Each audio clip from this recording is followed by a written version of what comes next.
Alrighty guys, so our fireplace just got delivered. What they did was actually forklifted it up here because I'm actually on the 5th floor. It came through the door. It's pretty cool that I got it. Okay, no, they took the elevator. But anyways, we're gonna open it up, check it out. And it's probably gonna go, yeah, it's gonna go right here. Where else would it go? But yeah, flathead, not even a screwdriver, but we make do with what we got. Not really a handyman. I'm just the man. Good one. Okay, so apparently I said it wrong. I said I got a flathead and I need a screwdriver. I said I'm not a handyman, I'm just the man. What do I need? Phillips. Oh, Phillips apparently. You get it though. Oh! More screws. Great. Oh, this is a big styrofoam. This is gonna be a problem. It's like all styrofoam all around it. Ugh. Tougher than you would think. God. Lee. Motherfucker. The styrofoam. 3, 2, 1, and there we go.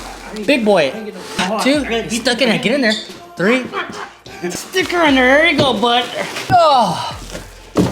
Woo! Hooray! The fireplace. Check this out. You can put your weed in there. You can put your weed in there. Here we go. Oh! Oh, I don't know auto. Oh! The flames move! The flames move!